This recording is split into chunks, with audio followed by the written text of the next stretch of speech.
ने जो दरमियान में लोग डाले हुए हैं, जो पैगाम रसानी का काम कर रहे होंगे या जो करवा रहे होंगे जिनसे, वो लोग अनफेयर प्ले कर रहे हैं। और मैं आज आपके प्रोग्राम के तौसत से अपनी खिदमत पेश करता हूँ कि मैं ये काम करने को तैयार हूँ कि पीटीआई जो बात कहे, जो पीटीआई के जो सरबराह है वो जो बात कहें, मैं फौज के सरबराह को पहुंचाऊं और इंटरिम गवर्नमेंट को पहुंचाऊं, और जो फौज जो बात कहे मैं पीटीआई के सरबराह को पहुंचाऊं। कोई 19-20 का फर्क नहीं होगा। मेरा ख्याल है मामला सीधा हो जाएगा। तो ट्रस्ट का जी। माहौल तब पैदा होगा कि जिन पे मुकदमे चलाने आप चलाएं, बाकी लोगों को आप छोड़ें, ख्वातीन को आप छोड़ें, MPO 3 को मामला खत्म करें। बहुत सारी पॉलिटिकल फोर्सेस ऐसी हैं जिन जो कि किसी के कंधे पे चढ़े बगैर कुछ हासिल कर नहीं सकती। कांधा देने वालों को चाहिए कि अपना कांधा ना दें। तो असल मसला ये है कि ये कांधा अगर दरमियान से निकल जाए तो मामला पाकिस्तान के 2 साल में, 3 साल में, 4 साल में ठीक हो जाएंगे।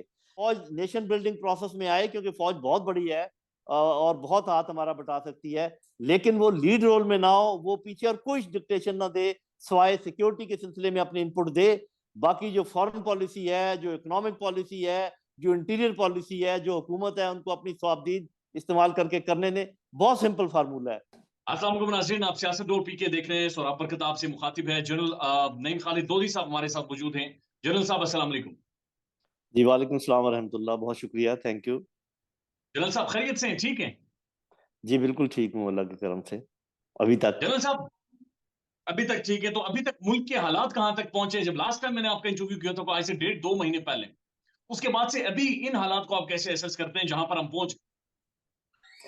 जी देखें, हालात जो हैं वो तो बिल्कुल क्लियर हैं और सबको नज़र आ रहा है। जो कुछ मैं आपको बताऊंगा कोई नई बात आपके लिए नहीं होगी, लेकिन फिर भी चूंकि हालात का जायजा लेना ज़रूरी है, इसलिए मैं बात करूंगा।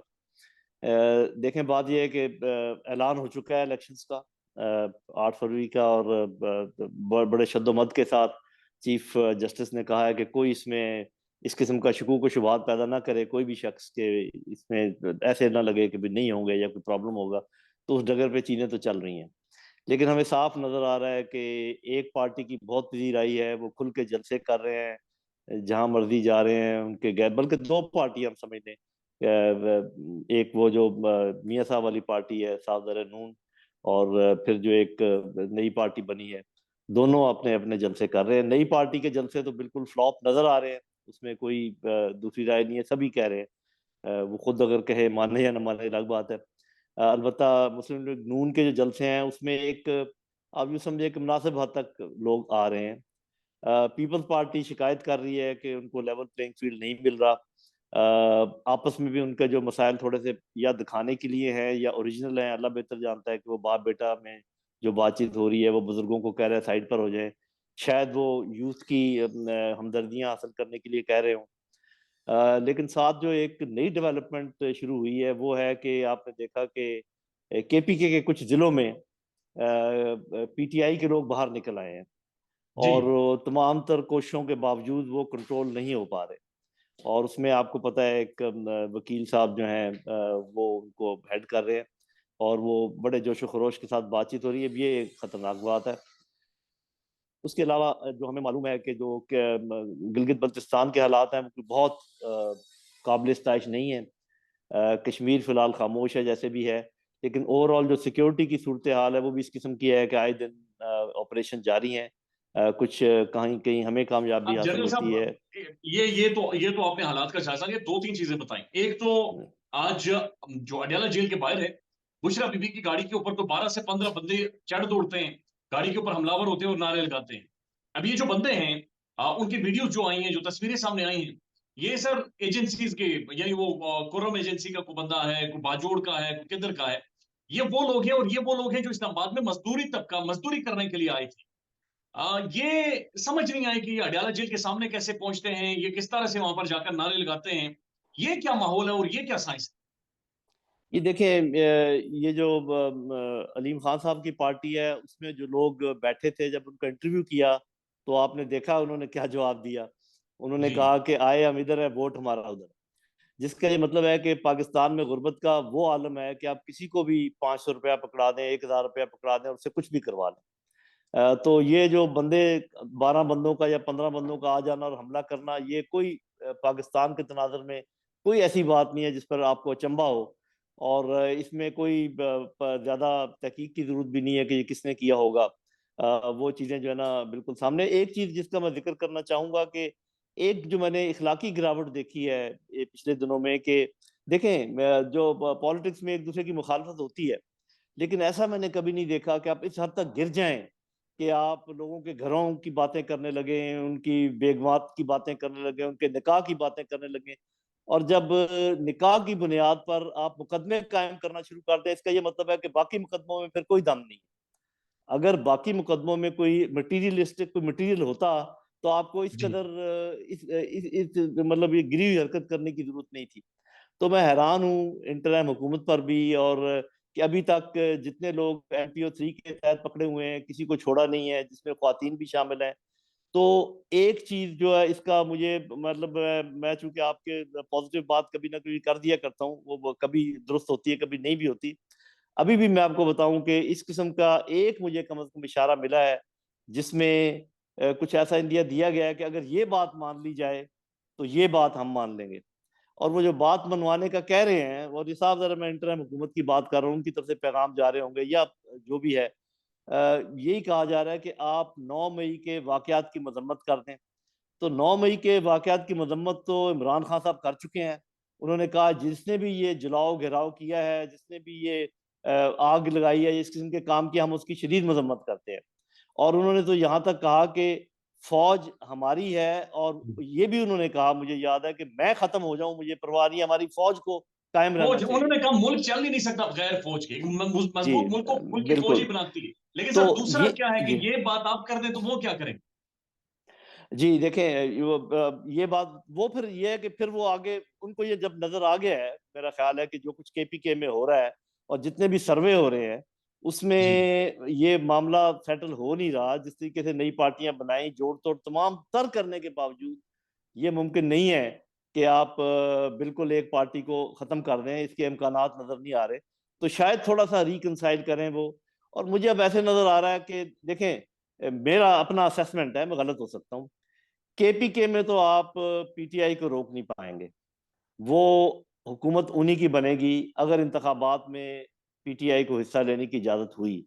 और ये मैं पहले बता दूं कि अगर किसी एक पार्टी को, किसी भी एक बड़ी पार्टी को बाहर रखने की कोशिश की गई या उनके निशान के साथ आगे पीछे करने की कोशिश की गई, तो ना कोई बैरूनी ताकत मानेगी इन इंतखाबात को, ना कोई अंदरूनी तौर पे मानेगा इन इंतखाबात को। तो KPK को तो रख दें आप एक साइड पर। सिंध में बहुत कोशिश के साथ हो सकता है, ऑल्दो पीपल पार्टी बहुत वावेला तो मचा रहे हैं, लेकिन ज्यादा से ज्यादा ये जो जो गठजोड़ है GDA का और बाप का और MQM का, ये क्या कर सकता है वहां पर? ये है कि एक स्ट्रांग ऑपोजिशन आ सकती है पीपल्स पार्टी के मुकाबले में। रह गया पंजाब, तो ये एक मसला है कि यहाँ पर अगर खुलेआम इजाजत हो तो फिर तो हमें पता है कि कौन सी पार्टी जीतेगी। लेकिन अगर कोई बहुत कंट्रोल्ड भी हो तो बहुत बड़े पैमाने पर जो है ना PTI के आने के चांसेस हैं, और एक बहुत स्ट्रांग ऑपोजिशन बन सकती है। और फिर आप सेंटर में एक मलबूबा बना सकते हो। तो तमाम तर कोशिशों के बाद जो शक्ल सामने आती है वो ये है कि KPK में हुकूमत PTI की, पंजाब में मलबूबा, सेंटर में मलबूबा, और सिंध में जो है ठीक है इसकी पीपल पार्टी की, और वहां पर GDA अपने बाप की बलूचिस्तान में। तो इस तरीके से अगर हुकूमत जनरल बनेगी तो साहब, सर जी सर आप हमेशा बड़ी मुहतात रहकर बातचीत करते हैं और ये बड़ी अच्छी चीज भी है। लेकिन जनरल साहब कुछ चीजें समझने की कोशिश करते हैं, बड़ा मेहरबानी हमें समझाएं। सर जी ये निगरान हुकूमत कुछ नहीं कर सकती, ये नवाज शरीफ भी कुछ नहीं कर सकता, पॉलिटिकल पार्टी सब सबके सामने कुछ भी कोई नहीं कर सकता। पावर कॉरिडोर्स ने फैसले करने हैं। पावर कॉरिडोर्स में मुल्क की तगड़ी तरीन सबसे बड़ी एस्टेब्लिशमेंट, वहां पर क्या सोच पाई जा रही है? देखिए, मैं उसी उसी सोच की बात कर रहा हूँ कि उस सोच सोच जो भी हो, लेकिन कोई जमीनी हकायक भी तो है ना। तो मैंने जी। आपके सामने कुछ जमीनी हकायक रखे हैं ना, कि जो चीज में नहीं इसीलिए मैं है। कह रहा हूँ, हाँ इसीलिए मैं कह रहा हूँ कि सोच में थोड़ी सी फ्लेक्सिबिलिटी लाना पड़ेगी। पड़ेगी। और वो फ्लेक्सिबिलिटी यही हो सकती है जिसका मैं जिक्र कर रहा हूँ। इससे ये अलग बात है कि इतने बड़े पैमाने पर लोग बाहर निकले वोट डालने के लिए, कि शायद ये वाली बात भी थोड़ी सी पलट जाए, थोड़ा ऊपर नीचे हो जाए। तो अब मेरा ख्याल है कि अगर बैन बैन चलना है तो दोनों साइडों को कुछ ले और कुछ दे से काम लेना पड़ेगा। और जो इनको देना चाहिए, मैं जब बात करता हूँ इनको, तो मैं नाम इंटरम हुकूमत का ही लूंगा कि इनको चाहिए कि जितनी ख्वातीन पकड़ी हुई हैं पॉलिटिकल पॉइंट ऑफ व्यू से उनको छोड़े, जितने लोग MPO 3 के तहत पकड़े हुए हैं उनको छोड़े। हाँ, वो जो 10-15 लोग हैं, क्योंकि मैंने कभी हमायत नहीं की कि जो कुछ 9 मई में हुआ है वो कुछ दुरुस्त है या उसकी ये कोई कोई तावील भी मैं नहीं कर पेश सकता करूं। सर, पूरे हाँ जी, लेकिन पाकिस्तान में मैं कोई भी कहता नहीं हूँ कर कि सकता। हाँ, लेकिन मैं कहता हूँ ज्यादा से ज्यादा 15 से 20 लोग होंगे जो हमने देखे हैं, उनको पकड़े, आप सजाएं दें। बाकी हजारों लोग जो पकड़े हुए हैं उनको आप छोड़ें। बहुत टूट फूट हो गई है PTI की, उनकी तमाम जो आपकी हायरार्की है लीडरशिप की वो आपने तोड़ दी है, लेकिन अवाम नहीं टूट पाए। तो अब आपने ये सोचना है कि इस अवाम का आप क्या करेंगे। और जब आप बात करते हैं ना रियासत की, तो मेरे बच्चे, अवाम बहुत बड़ा हिस्सा है रियासत का, अवाम भी रियासत है।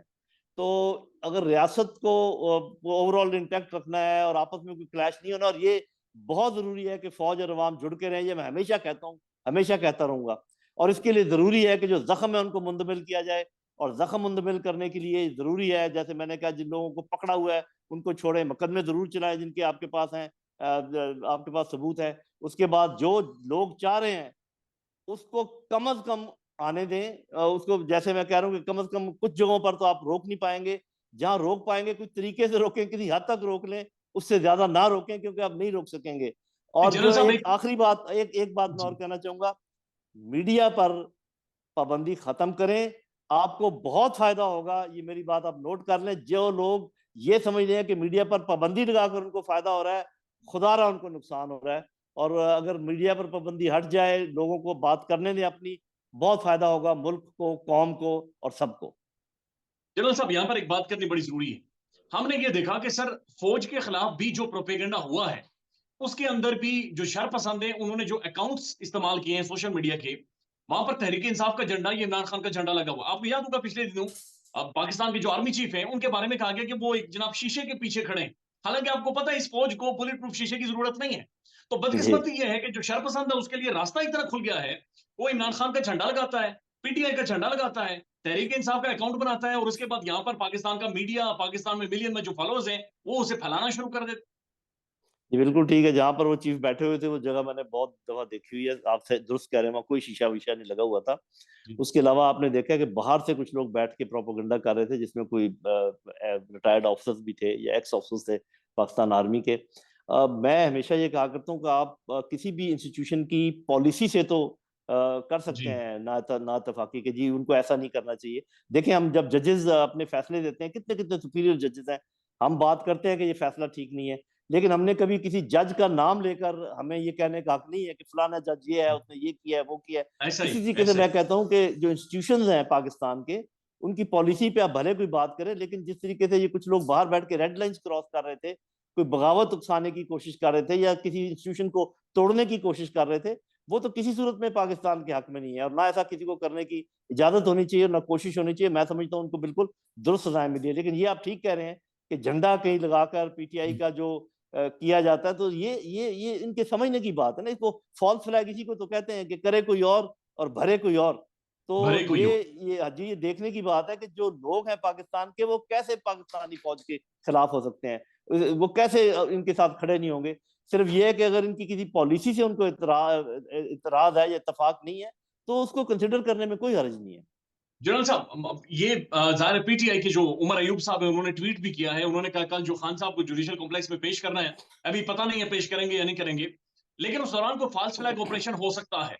आज फिर जिस तरह से अडयाला जेल के बाहर हुआ, बुशरा बीबी की गाड़ी के ऊपर जो जिस तरह से एक अटैक होता है, आप क्या समझते हैं कि क्या ऐसा फिर कोई अटेम्प्ट की जा सकती है? चूंकि जाहिर है इमरान खान बाहर आएगा, लोग बाहर निकलेंगे, और एक शरपसंद अनासिर उन लोगों में शामिल हो सकते हैं।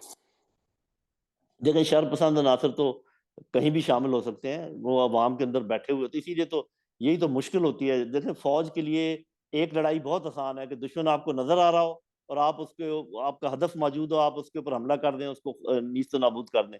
जब दुश्मन मर्ज हो जाए अवाम के अंदर और आपको पता ना चले, तो वो बहुत ही मुश्किल सूरत हाल होती है। तो मेरा नहीं जी ख्याल कि ये बात पाया तकमील को पहुंच पाएगी। लेकिन सिर्फ इसमें एक चीज हो सकती है कि जो मौजूदा हुकूमत है, अगर वो ये चाहे दिखाना आवाम को कि देखें इमरान खान आया और कोई लोग बाहर नहीं निकले, वो इस तरीके का माहौल पैदा कर दें कि लोग जा ही ना सकें और बाहर ना निकलें, तो मैं ये कहूंगा कि देखें आपने इमरान खान के खिलाफ क्या क्या हरबे नहीं इस्तेमाल किए। मैं अगर उनकी लिस्ट इस वक्त गिनाना चाहूँ तो मेरे ख्याल आपका प्रोग्राम खत्म हो जाएगा। मतलब ये कि जितना भी सर कुछ अजीब छोड़ा ही अजीब नहीं काम गया किए ना गए, हाँ, जनरल लेकिन साहब, हर जितना हरबे के हम, बाद, सर हर यकीन माने जो हरबे, चीजें हम छुपकर या अकेले में तन्हाई में बैठकर देखा करते थे और फिर भी शर्म आती थी, वो सब कुछ सरेआम किया गया। जी, उसके बावजूद जरा डेंट नहीं डाल पाए। इसकी क्या जी। वजह है? इसकी वजह ये है कि कुछ लोगों के जहन में कोई चीज बैठ गई है, और जिस तरीके से उनका एक यकीन बन गया है, उसको तोड़ने का एक ही तरीका है मेरे ख्याल में कि आप फ्री एंड फेयर इंतखाब कराएं, और जिसको वो चाहते हैं उसको आने दें, फिर वो डिलीवर ना करे, और फिर लोगों को पता चल जाए कि भी ये तो ऐसे ही सारा ढकोसला था। जब तक ये पूरा सर्कल पूरा नहीं होता, ये पूरा मामला सीधा नहीं होता, उस तक लोगों को कभी इतबार नहीं आएगा। लोगों को अगर यकीन दिलाना है तो आप प्रैक्टिकल होकर दिखा, जैसे अभी पिछली 1.5 साल की हुकूमत हुई है ना, अब लोगों को यकीन है कि वो किस काम करने के अहल हैं और क्या काम करने के अहल नहीं है। इसी किस्म का आप मौका किसी और को दे दें, पता चल जाएगा कि जी आइंद उसके बाद जो है ना सारा मामला सीधा हो जाएगा और लोग अच्छे लोगों को सिलेक्ट करना शुरू कर देंगे। जब तक आप इस घाटी से गुजरेंगे नहीं, आपके मामला सीधे नहीं हो सकते। जनरल साहब, एक एक बात बराए मेहरबानी हमें समझाएं। इस मुल्क के अंदर जो मसाइल हैं, इकोनॉमी के मसाइल हैं, लॉ एंड ऑर्डर के मसाइल हैं, मुल्क के अंदर जो बहुत सारे सारे मसाइल हैं, सर ये ये क्या वजह है कि पाकिस्तान के अंदर एक सोच उमूमन पाई जाती है कि एक बंदा इन्हें ठीक कर देगा। एक बंदा इन मसाइल का हल नहीं कर सकता, और वही कोशिश अब शायद देखा जा रहा है कि एक कोई बंदा होगा या एक कोई इदारा किसी तरह से इन सारे हालात को ठीक कर देगा। ये सोच कहां से आती है? ये सोच जब तक खत्म नहीं होती है, बिल्कुल ठीक कह रहे हैं कि जब तक आप ये बदला लेने की सियासत खत्म नहीं करते, और सियासत में ने जो दुश्मनी पैदा कर दी है उसको खत्म नहीं करते, जब तक आप इंडिविजुअल्स जो हैं वो बढ़ के आगे निकल गए हैं अपनी पार्टियों से, अपने इंस्टीट्यूशन से बाज़-औक़ात, तो उनको उस वक्त तक ये मामला ठीक नहीं होगा। सबसे पहले रियासत पाकिस्तान, उसके बाद आपकी इंस्टीट्यूशंस, आपकी पार्टीज, उसके बाद अफराद, ये सीक्वेंस आप रखें, और कभी अपनी पर्सनल इसको अंदर ना लेकर आए, तो तब मामला ठीक होंगे। ये आप दुरुस्त कह रहे हैं बिल्कुल, कि जख्म इतने गहरे हैं और खून इतना बह चुका है कि सबको मिलकर ये पट्टियां बांधने की जरूरत है, और मरहम रखने की जरूरत है, और प्यार मोहब्बत से आगे बढ़कर गले लगाने की जरूरत है।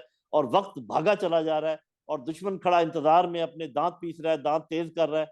जल्द अज जल्द हमें ये बात समझ लेनी चाहिए, और भूल जाए एक दूसरे को। कुछ माफिया इधर से हों, कुछ माफिया उधर से हों, और ये मेरा ख्याल है कि मामला चल पड़ेगा इंशाल्लाह। जनरल साहब, मसला ये है कि मैं हमेशा आपकी बात से इत्तेफाक करता हूं, और ये हम पूरे सब लोग हम इत्तेफाक करते हैं। अगर सर आप समझ रहे हैं, आप मुझे बता रहे हैं, मैं भी समझ रहा हूं, तो सर फैसला साज क्यों नहीं समझ रहे? ये बुनियादी जो चीजें हैं, आर्टिस्ट कम से कम इन्हें समझे, अंडरस्टैंड करें। मुल्क में इंतखाबात हो, थोड़ा सा इधर से फ्लेक्सिबिलिटी हो, थोड़ा सा उधर से फ्लेक्सिबिलिटी हो, ये मुल्क आगे बढ़ेगा। ये आगे बढ़ने के लिए बना हुआ है। लेकिन जो चौक सीन फंसाए हुए हैं, ये क्यों फंसे हुए हैं? मेरा अपना ख्याल जो है वो मैं उसका इजहार कर देता हूँ सावधान। मैंने पहले भी इस बात का जिक्र किया है कि आपको पता है, जब मैं स्टेक होल्डर्स की बात करता हूँ तो आवाम की बात करता हूँ, कुछ पॉलिटिकल पार्टीज की बात करता हूँ, इंस्टीट्यूशंस की बात करता हूँ। एक और स्टेक होल्डर की बात मैं हमेशा करता हूँ, और वह दुश्मन की इंटेलिजेंस एजेंसीज। तो ये जो आप कह रहे हैं कि ये बात समझते क्यों नहीं है, और ये जो जो आप और मैं बात कर रहे हैं इन तक पहुंचती क्यों नहीं है, मेरा ख्याल उसकी वजह यह है कि इन्होंने जो दरमियान में लोग डाले हुए हैं, जो पैगाम रसानी का काम कर रहे होंगे या जो करवा रहे होंगे जिनसे, या जो भी दरमियान में वाया मीडिया, वो लोग अनफेयर प्ले कर रहे हैं। वो लोग फेयर प्ले नहीं कर रहे हैं। इनको चाहिए कि ये जो दरमियान में ब्रिज है, इसके लिए सही लोगों का इस्तेमाल करें। और मैं आज आपके प्रोग्राम के तौसत से अपनी खिदमात पेश करता हूँ कि मैं ये काम करने को तैयार हूँ कि पीटीआई जो बात कहे, जो पीटीआई के जो सरबराह है वो जो बात कहें, मैं फौज के सरबराह को पहुंचाऊं और इंटरिम गवर्नमेंट को पहुंचाऊं, और जो फौज जो बात कहे मैं पीटीआई के सरबराह को पहुंचाऊं। और मैं इस वादा करता हूं इस पूरी कौम के साथ कि मैं हूँ बहू जो सही बात होगी पहुंचाऊंगा, कोई लगी लिपटी नहीं रखूंगा, कोई 19-20 का फर्क नहीं होगा। मेरा ख्याल है मामला सीधा हो जाएगा। आपने इससे पहले कोशिश की है इस चीज? जी मैंने कोशिश की है, लेकिन मैंने ऐसे सरेआम पैगाम जैसे आज आपके प्रोग्राम में दिया, इससे पहले कभी नहीं दिया। तो आपने जो इससे पहले पैगाम दिया, अल्लाह करे कि ये, चूंकि आप सर, आप उन बंदों में शामिल हैं जो मुल्क को देखना चाहते हैं, प्रॉस्पर देखना चाहते हैं, और एक बड़ी न्यूट्रल बात करते हैं, तो आपको फिर जवाब क्या आया आगे से? नहीं, जवाब तो देखें मस्बत दोनों तरफ से ही आए हैं, तो हल्के हल्के, लेकिन गलत फहमियां दूर नहीं हो पा रही। मिसाल के तौर पे जो गारंटीज गवर्नमेंट को चाहिए एक पॉलिटिकल पार्टी से, वो हूबहू उन अल्फाज में शायद नहीं कह रहे, और जो इधर से उनको काम करने चाहिए, जिनका मैंने आपको जिक्र भी कर दिया चंद एक कामों का, कि ये अगर करें तो एक ट्रस्ट का माहौल पैदा करना है ना सबसे पहले। तो ट्रस्ट का जी माहौल तब पैदा होगा कि जिन पे मुकदमे चलाने आप चलाएं, बाकी लोगों को आप छोड़ें, ख्वातीन को आप छोड़ें, MPO 3 को मामला खत्म करें, और इधर से उनसे आप लें, अंडरटेकिंग तो लेनी है। जिसको आपने दामन बनाना है बनाए, और जमानत साहब जरा ऐसी होनी चाहिए जो कि सिक्का बंद हो, जिसको तोड़ा ना जा सके। तो ये सारी मामला हैं जो इन पर बात हो सकती है, इन पे बातों को आगे बढ़ाया जा सकता है। इस कौम को तो माफ कर दें, आपको और हमें क्यों इस मुसीबत में डाला हुआ है। और आप और हम तो फिर भी खाना खा रहे हैं और आराम से शायद रह रहे हैं किसी न किसी मुश्किलात के बावजूद। लेकिन जो गरीब आदमी है, आप यकीन करें कि जो सफेद पोश शख्स थे, जी जी वो जी जी। तमाम के तमाम उस लाइन से नीचे जाके गुर्बत में इस वक्त पड़े हुए हैं, और ना बच्चियां पढ़ा पा रहे हैं, ना शादियां कर पा रहे हैं, ना खाना खा पा रहे हैं। उनके जनरल हालात साहब, बहुत खराब है। मैं सिर्फ ऐड करना चाहूंगा सर, मेरे दोस्तों ने यूनिवर्सिटीज छोड़ दी हैं चूंकि वो फी नहीं अफोर्ड कर सकते, और वो पाकिस्तान की बड़ी अच्छी मिडिल क्लास फैमिली से ताल्लुक रखते हैं और उनके पास इतने पैसे नहीं हैं कि यूनिवर्सिटीज की फी दे सकें। लेकिन सर एक कमेंट कीजिएगा, ये जो मेजर आदिल राजा साहब और जो हैदर मेहदी, इन दोनों के खिलाफ जो कोर्ट मार्शल किया गया है, इन्हें सजाएं दी गई हैं, ये इस मामले को आप कैसे देखते देखिए, मैंने थोड़ा सा इसका जिक्र किया भी था। मैंने आपको कहा था हैं? कि जी जो हमारी इंस्टीट्यूशन है वो कौमी इंस्टीट्यूशन है, वो जी किसी की मलकियत नहीं है। वो अगर आज वहां पर कोई है तो कल कोई और होगा, उससे पहले कोई और था। तो आप इंस्टीट्यूशन की जो पॉलिसीज हैं उस पर तो बात कर सकते हैं कि मैं हमेशा जैसे कहता हूँ कि जी हमें एक दूसरे के मामला में इंटरफेयर नहीं करना चाहिए, हमें अपना अपना काम करना चाहिए। ये तो हो गया इंस्टीट्यूशन की पॉलिसी की बात। लेकिन अगर मैं ये कहूँ नाम ले लेकर कि वो फलाना ऐसे है और ये ऐसे है, और मैं उकसाने की कोशिश करूँ और इस इंस्टीट्यूशन में दरार डालने की कोशिश करूँ, तो वो रेड लाइंस हैं।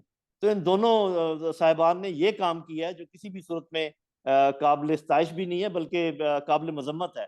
और इसके लिए पूरा इन्होंने प्रोसीजर किया है। पहले उनको शो कॉज नोटिस दिए हैं, उनको बुलाया है, उनको कहा कि आप आए, आपके खिलाफ ये मामलात हैं। जब वो नहीं आए, उनको वकील करने की इजाज़त दी है। मुझे नहीं पता वकील फिर अपीयर हुए या नहीं हुए। तो पूरा प्रोसीजर करने के बाद उन्होंने एक एक्शन लिया है जो मेरे अपने ख्याल में गैर मुनासिब नहीं है। सर, ये जो इस वक्त पाकिस्तान के अंदर जो पॉलिटिकल घमासान है, ये पर्सनल बेसिस के ऊपर है, यानी इमरान खान विजेज कोई बड़ी शख्सियत, ये इस तरह से मामला चल रहे हैं? नहीं, ये मामलात ऐसे हैं कि चूंकि बहुत सारी पॉलिटिकल फोर्सेस ऐसी हैं जिन जो कि किसी के कंधे पे चढ़े बगैर कुछ हासिल कर नहीं सकती, जी लिहाजा वो कांधा तलाश करती हैं। कांधा देने वालों को चाहिए कि अपना कांधा ना दें, लेकिन कोई वो भी समझते हैं कि शायद मुल्क को आगे चलाने के लिए ये काम करने की जरूरत है। तो असल मसला ये है कि ये कांधा अगर दरमियान से निकल जाए तो मामलात पाकिस्तान के 2 साल में, 3 साल में, 4 साल में ठीक हो जाएंगे।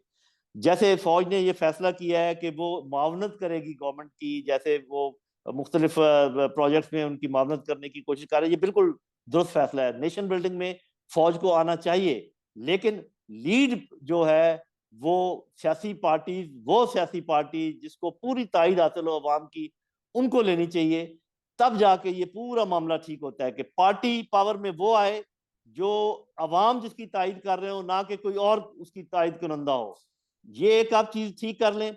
उसके बाद फौज नेशन बिल्डिंग प्रोसेस में आए, क्योंकि फौज बहुत बड़ी है और बहुत हाथ हमारा बटा सकती है। लेकिन वो लीड रोल में ना हो, वो पीछे और कुछ डिक्टेशन ना दे, सवाए सिक्योरिटी के सिलसिले में अपनी इनपुट दे।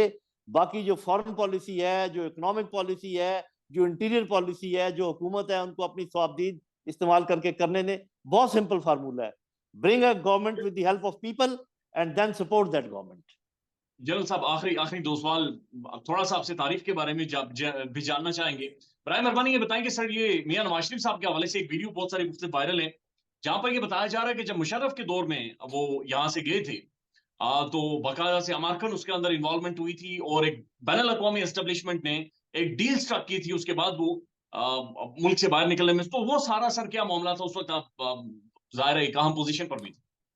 जी देखें, जो एक बात बिल्कुल दुरुस्त है, जिसमें कोई शुबा नहीं है और जिसके बेशुमार गवाह मौजूद हैं, वो ये है कि जब आर्मी चीफ का जहाज लैंड करना चाह रहा था पाकिस्तान में, तो नीचे से ये अहकाम दिए गए थे कि इस जहाज को यहाँ पर लैंड ना करने दिया जाए, बल्कि ये कहा गया कि पाकिस्तान के किसी भी हवाई अड्डे पर लैंड करने ना दिया जाए। ये चीज़ बिल्कुल प्रूव्ड है। और कौन ये अहकाम दे सकता है? साफ ज़ाहिर है एग्जेक्टिव जिम्मेदार होता है जब इस किस्म का हाई लेवल का हुक्म हो। तो अगर कोई ये कहे कि जी मुझे क्यों आपने कहा कि तुमने त्यारा अगवा करने की कोशिश की या हाईजैकिंग की कोशिश करी, तो और क्या कहते हैं? मतलब हाईजैकिंग का और आपके ख्याल में क्या तारीफ है सिवाय इसके लेकिन सर आपने कि हाईजैकर्स का फिर अंजाम क्या बना? जी, ये यहाँ पर जो अंजाम होना चाहिए था, जिस तरीके से मुकदमा चलना चाहिए था, चला चले उम्र कैद होगी जो भी हुआ, या 10 साल की कैद हुई।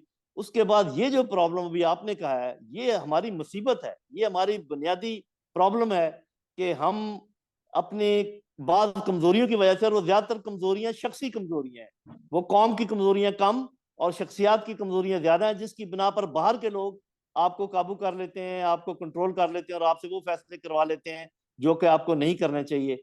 उस वक्त भी ऐसे फैसले पहले माजी में भी होते रहे हैं, और मेरा ख्याल है कि आज भी हमारे ऊपर इस किस्म का दबाव मौजूद है। जब मैं देखता हूँ कि चीन के साथ हमारे ताल्लुकात, अफगानिस्तान के साथ हमारे ताल्लुकात और जो मामला हैं, तो उसमें मुझे बैरूनी दबाव साफ नजर आ रहा है। काश के ऐसा हो कि हम एक आज़ाद ममलकत हों, जो ना बाहर से कोई दबाव हो और ना अवाम के ऊपर अंदर से कोई दबाव हो।